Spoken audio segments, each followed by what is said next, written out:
और सबसे पहले बात करते हैं उत्तराखंड के चमोली की, जहां से बेहद दर्दनाक हादसे की खबर सामने आई। पीपलकोटी इलाके में एचसीसी की निर्माणाधीन डीआरटी टनल में बड़ा हादसा हुआ है। सुरंग के अंदर एक कैविटी से भारी मात्रा में पानी और मलबा आने से अंदर काम कर रहे मजदूर वहीं पर फंस गए। और इस हादसे में अब तक 7 मजदूरों की मौत की खबर है, जबकि राहत बचाव की टीम ने मुस्तैदी दिखाते हुए 17 मजदूरों को रेस्क्यू किया है। सीएम पुष्कर सिंह धामी खुद रेस्क्यू ऑपरेशन का जायजा लेने के लिए मौके पर पहुंचे, टनल के बाहर रेस्क्यू टीम से अपडेट लिया और टनल के अंदर जाकर समीक्षा करने की तस्वीरें आपके सामने हैं, जब मुख्यमंत्री गाड़ी में सवार होकर टनल के अंदर पहुंचे, रेस्क्यू ऑपरेशन को लेकर अपडेट लिया। इस बीच बड़ी खबर, चमोली टनल हादसे से बड़ी जानकारी।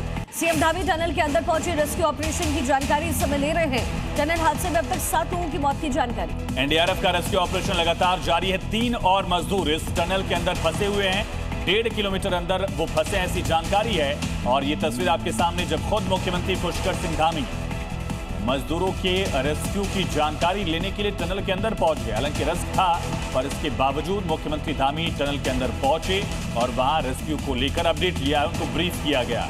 तो 7 मजदूरों की अब तक इस हादसे में मौत हुई है। 20 मजदूरों को सकुशल निकाला गया है, लेकिन अभी भी 3 मजदूर ऐसे हैं जो टनल के अंदर फंसे हुए हैं। सीएम धामी जायजा ले रहे हैं। तस्वीर आपके सामने, जब खुद सीएम धामी टनल के अंदर पहुंचे और अंदर की तरफ जा रहे हैं। लगभग 1.5 किलोमीटर अंदर ये जो 3 लोग हैं वो फंसे हुए हैं, जिनको सुरक्षित बाहर निकालने की कवायद चल रही है। जो यहाँ पर घटना हुई है उसके कारण से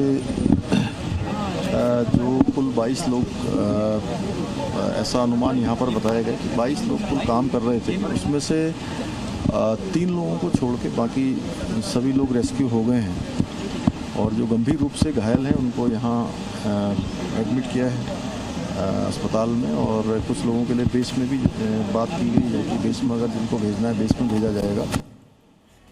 अब 2 तस्वीरें आपको दिखा रहे हैं, जहां पर एक तरफ युद्ध स्तर पर रेस्क्यू ऑपरेशन चल रहा है, वहीं दूसरी तस्वीर जब सीएम धामी खुद जायजा लेते हुए टनल के अंदर पहुंचे। 7 मजदूरों की मौत हुई है इस पूरे हादसे में। 14 लोग घायल बताए जा रहे हैं, जिनका अस्पताल में सब इलाज चल रहा है, लेकिन 3 लोग और हैं जो इस टनल में फंसे हुए हैं, जिनको निकालने की कवायद इस समय चल रही है। तो मुख्यमंत्री पुष्कर सिंह धामी कल देर शाम से इस पूरे घटनाक्रम को लेकर मॉनिटर कर रहे थे। देहरादून से उन्होंने घटना को लेकर दिशा निर्देश दिए रेस्क्यू ऑपरेशन को लेकर, और आज सुबह खुद मुख्यमंत्री यहां पहुंचे। कैसे हादसा हुआ, सबसे पहले ये समझते हैं। दरअसल टनल के अंदर ग्रेविटी पर पैकिंग का काम लगातार चल रहा था और इसी दौरान सुरंग के अंदर जोरदार धमाका होता है। लगभग 1.8 किलोमीटर अंदर कैविटी फटने से मलबा पानी का सैलाब वहां पर आया। लगभग 1.5 किलोमीटर अंदर तक मलबा फैलता चला गया। अफरा तफरी का माहौल हुआ, चीख पुकार वहां पर मौके पर मच गई। मजदूर पानी और मलबे में बहते हुए बाहर की ओर छिटक गए। एनडीआरएफ की टीम, एसडीआरएफ की टीम, आपदा प्रबंधन की टीम लगातार रेस्क्यू ऑपरेशन में जुटी है। लेकिन कल देर रात दरअसल रेस्क्यू ऑपरेशन में कई चैलेंजेस थे। रेस्क्यू को थोड़ी देर के लिए रोका गया और आज सुबह से ही युद्ध स्तर पर रेस्क्यू ऑपरेशन को फिर से शुरू कर दिया गया। इसे मौत की टनल क्यों कहा जा रहा है, ये भी समझते हैं। दरअसल टीएचडीसी की ये टनल थी, जहां कंस्ट्रक्शन चल रहा था। निर्माणाधीन टनल एक हिस्से में धंस गई और इस दौरान 27 लोग फंस गए। अब तक 7 लोगों की मौत की जानकारी है। लगभग 17 लोगों का रेस्क्यू हुआ है, जिनका इलाज इस समय चल रहा है, लेकिन 3 लोग अभी भी हैं जो मलबे के अंदर फंसे हुए हैं, जिनकी तलाश हो रही है। टनल की कुल लंबाई लगभग 3.5 फीट है, किलोमीटर है, माफ कीजिएगा। हादसे की जगह टनल के लगभग 1.8 किलोमीटर अंदर ये पूरा हादसा हुआ और इसी जगह तक पहुंचने की कोशिश है। पीपलकोटी इलाका है चमोली का और रेस्क्यू ऑपरेशन जारी है। दरअसल 14 घायलों में से 3 की हालत गंभीर है।